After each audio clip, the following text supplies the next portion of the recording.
반갑습니다. 이번 시간은 고재종의 세한도를 살펴보도록 하겠습니다. 확인하겠습니다. 자, 제목이 세한도입니다.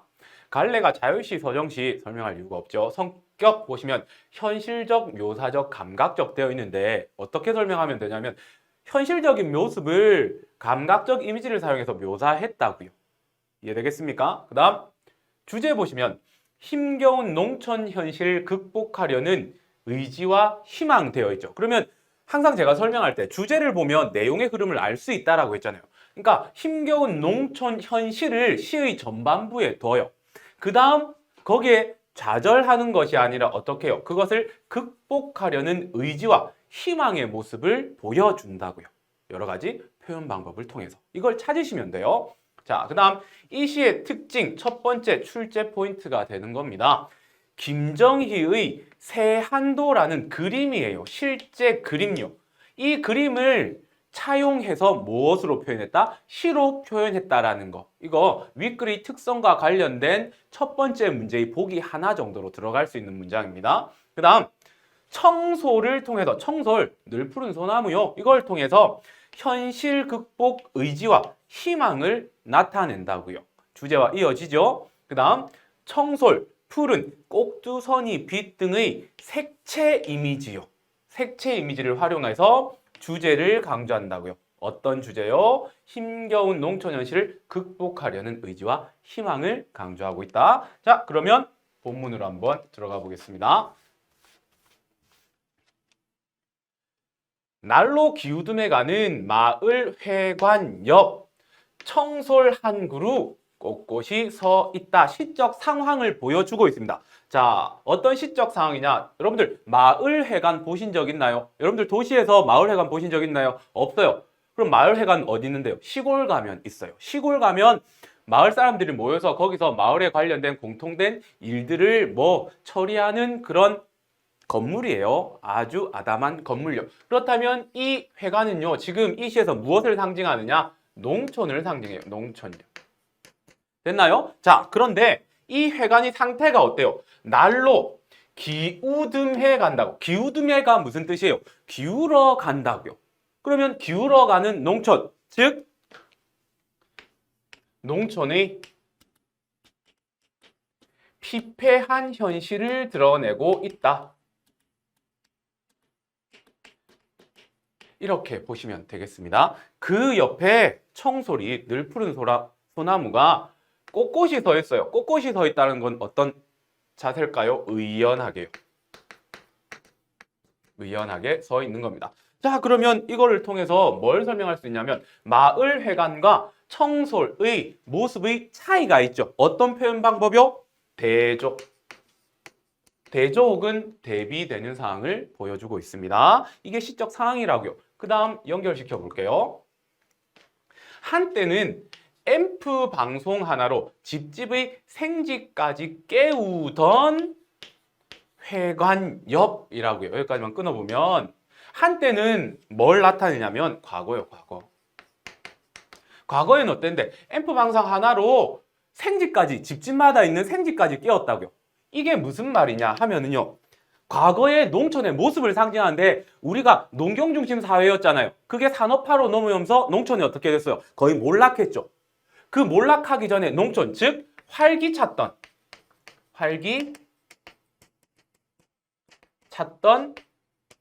농촌의 모습을 이렇게 표현하고 있다.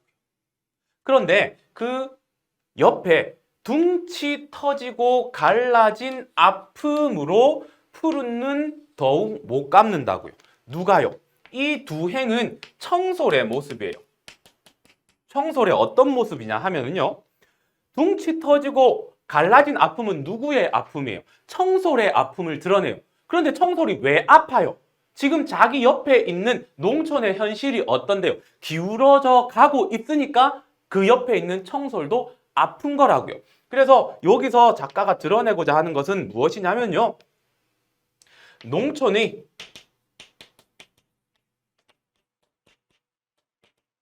아픔이 곧 청솔의 아픔이라고. 이것을 알려주고 싶다고요. 그 다음에 푸른 눈 더욱 못 감다. 누가요? 청소리요. 즉 눈을 못 감는 이유는 바로 농촌의 현실을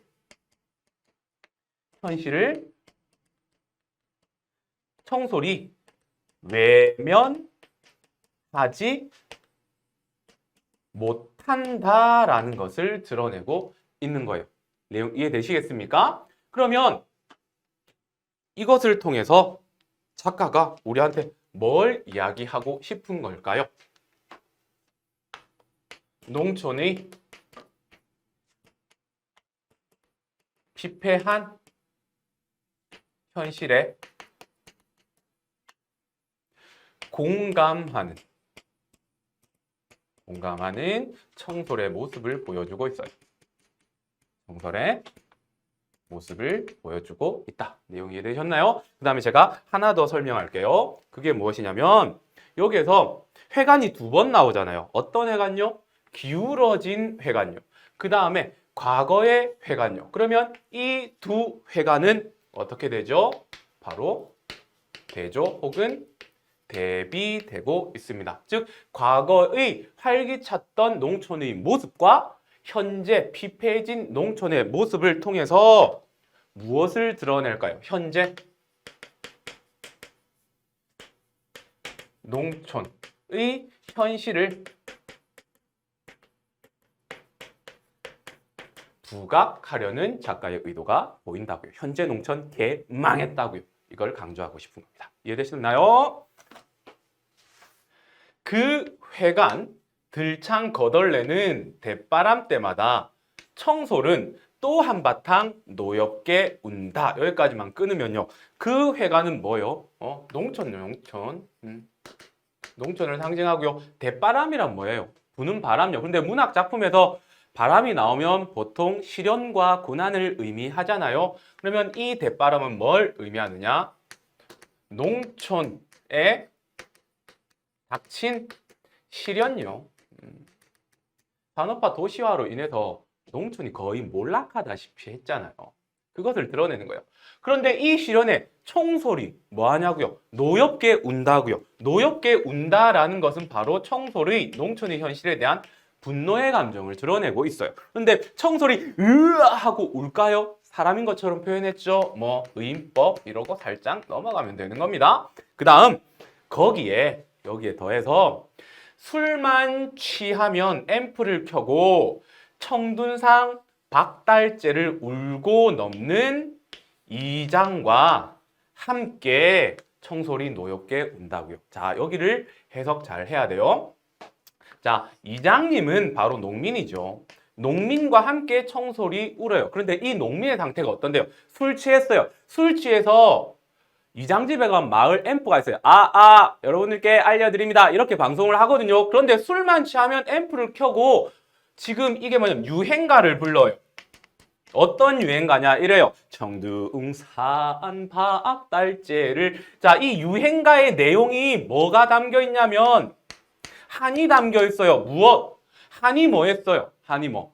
심리적인 고통이라고요. 농민이 겪는 심리적인 고통. 그게 무엇일까요? 농촌의 현실요. 피폐해진 농촌의 현실 때문에 한 울분을 표현한 거라고. 기쁨을 표현한 게 아니라. 그렇다면 여기서 또 작가는 무엇을 드러내고자 할까요? 농민의 분노 혹은 울분에 공감하는 청솔의 모습을 드러내고 있다. 이렇게 보시면 되겠습니다. 생산도, 새 마을도 다 끊긴 궁벽 이렇게 되어 있습니다. 자, 이게 무엇을 나타내느냐면요. 생산도 안 되고 새 마을도 다 끊겨버려요. 새마을 운동 같은 거요. 새롭게 무언가를 계속해서 만들어내는 거예요. 그게 끊겼다라는 것은 농촌의 현실인데 경제적으로 농촌의 경제적 피폐함을 드러낸다. 이렇게 보시면 됩니다. 자, 농촌의 현실을 먼저 이야기해요. 자, 여기까지가 주제에서 봤던 농촌의 피폐한 현실, 황폐한 현실을 드러내요. 그러나 보이시죠? 그러나 나오면 우리 일반적으로 뭐죠? 시상이 전환된다고. 시상이 전환되고 나면 이제 우리 주제에서 봤잖아요. 뭐가 나와야 돼요? 그 농촌의 현실을 극복하고자 하는 의지, 그 다음에 희망 나온다고. 어떻게 표현되는지 보겠습니다. 저기 난장난 비닐하우스를 일으키다. 그 청소를 바라보는 몇몇들을 보아라. 이렇게 돼 있는데요. 자, 여기서 그 난장난 비닐하우스, 난리 개 난리난 비닐하우스, 즉 황폐한 농촌을 말하는 거예요. 이 농촌을 일으키다라는 건 뭘까요? 이걸 극복해 보려고 노력한다라는 거예요. 노력. 이거는 노력을 의미하는 거죠. 그 다음 이렇게 노력하다 청소를 바라보는 몇몇들요. 하우스를 일으키는 몇몇들을 나타내는데 이를 통해서 뭘 드러내느냐면 희망, 청소를 통해서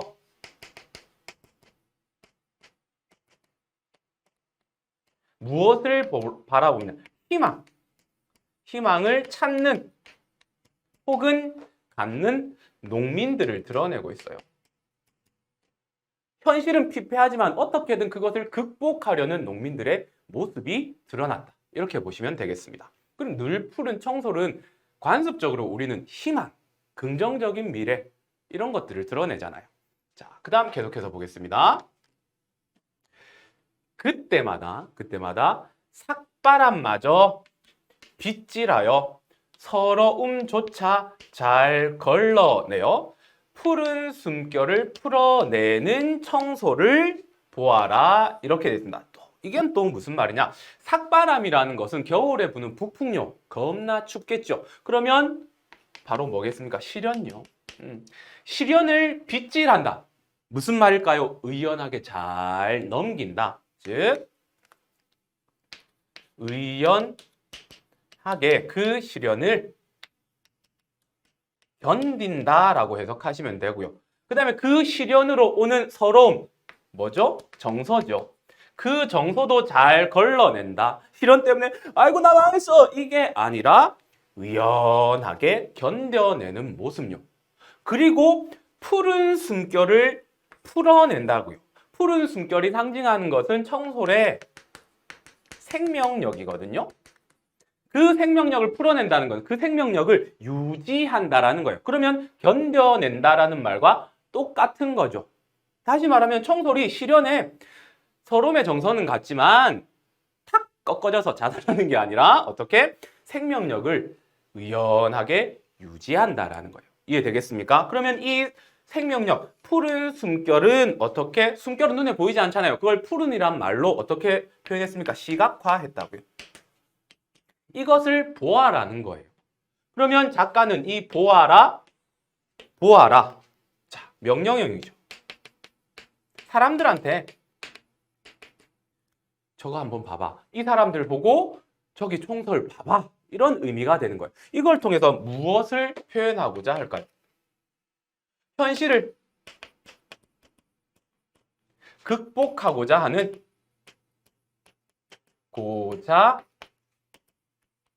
하는 뭘 드러낼까요?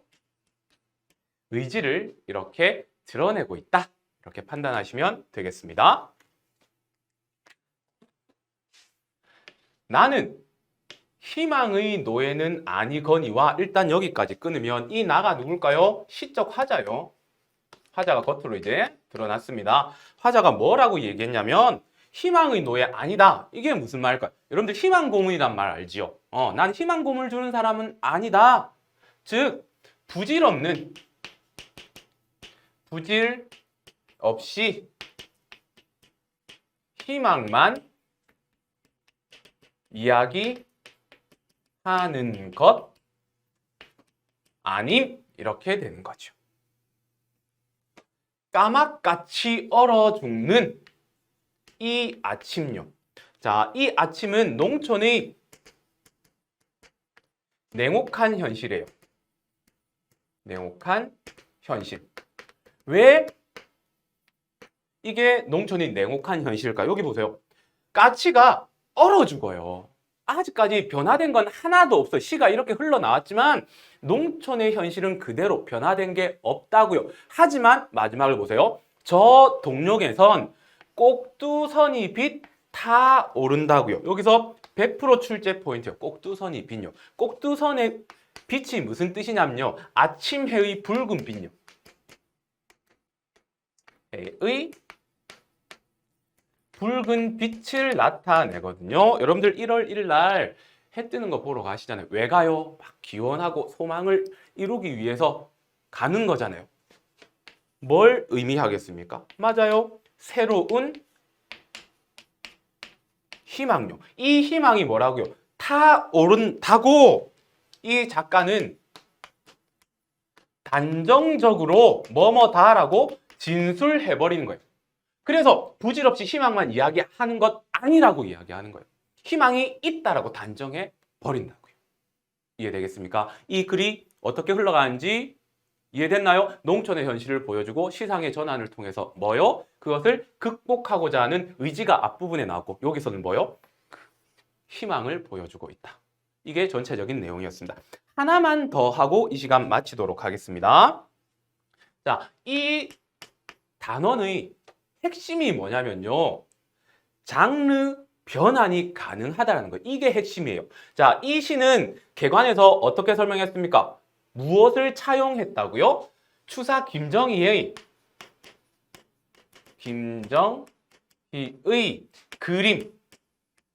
그림이에요. 그림 세한도를 차용했어요.